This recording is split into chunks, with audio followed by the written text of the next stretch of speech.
Durante toda mi vida he sido fanático de la exploración, ya sea de bosques, riscos o montañas, y una que otra zona urbana abandonada que me cruzó por el camino. Decidí tomarme un año sabático y junto a mi fiel mascota, Laika, una labradora de 25 kilos y 4 años de vida, nos encaminamos a explorar la zona este del país en una casa rodante que mi familia heredó de mi abuelo y a la que nadie le daba utilidad. Durante 4 meses conocimos todo tipo de bosques y canteras, y hace un par de días llegamos a esta zona llena de pinos abundantes y largos caminos que no conectaban con nada, solamente se cortaban a mitad del bosque. Esto me pareció extraño. Los bosques que habíamos visitado tenían caminos marcados, normalmente llevaban a estanques, lagunas, pequeños asentamientos de guardabosques o al otro extremo del mismo. Esto no tenía sentido.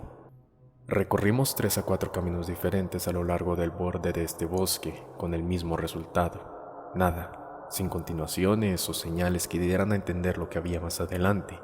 Tampoco podría adentrarme más sin un camino que seguir porque mi brújula se había averiado hace un par de semanas, gracias a un estúpido accidente que tuvimos con Laika y su hiperactividad, dejándome así en un punto muerto. La ciudad más cercana estaba a 2 horas de distancia y no era opción ir y devolverme nuevamente. Además, el sol ya había empezado a ocultarse, así que simplemente decidí acampar y esperar al día siguiente para poder explorar con más tranquilidad mientras me dirigía a la ciudad. Con la luz del sol acompañándome, empecé a conducir para poder encontrar una nueva entrada y efectivamente la encontré. Era un poco diferente a las que ya habíamos explorado, y estaba delimitada por un par de troncos talados. Bajé a Laika y decidí adentrarme con mi equipo de exploración y mi carabina por si algún oso rondaba por la zona, pues es bastante común encontrarlo si no quería tener algún tipo de incidente que comprometiera mi viaje, o eso pensaba. Seguimos el camino durante aproximadamente media hora, lo que nos llevó a un valle y un camino más amplio del que habíamos recorrido para llegar allí. Pero había algo que no entendía, todo estaba en silencio. El único ruido que podía percibir eran mis pasos y los de Laika, y esto me puso de los nervios.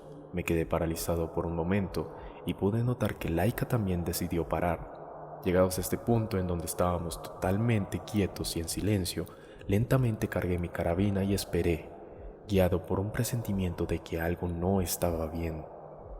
Pasaron unos minutos en esta situación estática y nuevamente los pájaros empezaron a cantar, haciendo que la tensión cayera y tomara la estúpida decisión de seguir adelante, siguiendo el amplio camino al otro lado del valle. Perdí la noción del tiempo mientras seguíamos caminando uno junto al otro.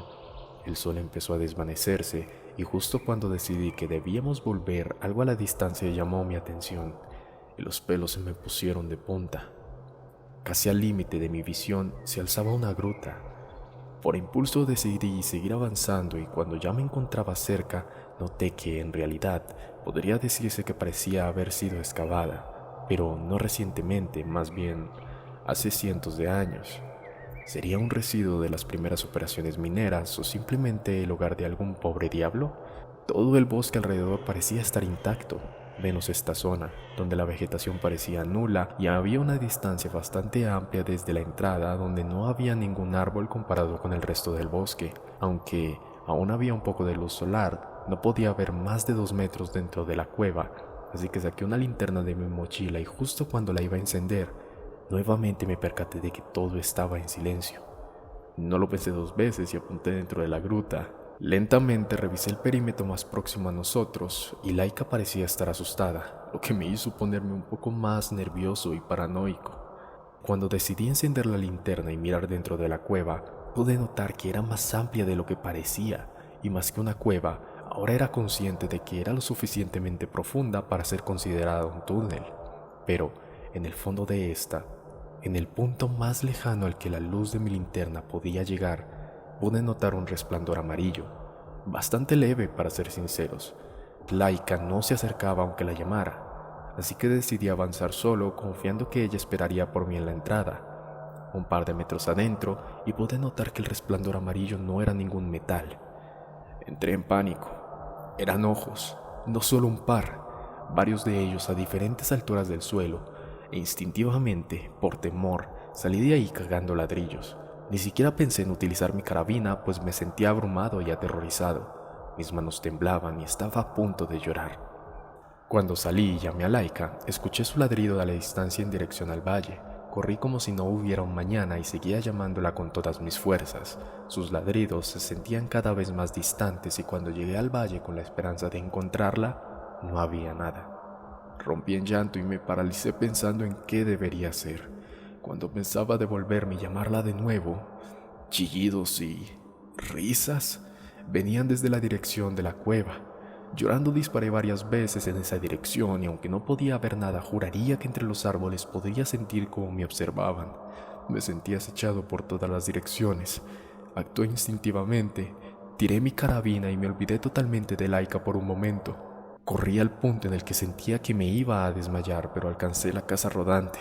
Conducí camino a la ciudad más próxima y de donde estoy escribiendo esto en este momento. Han pasado 5 horas y aunque ya dejé de llorar, estoy dispuesto a volver para buscar a Lai. Si no hay actualización de este post, asuman que lo peor sucedió y me encuentro en... Free socks.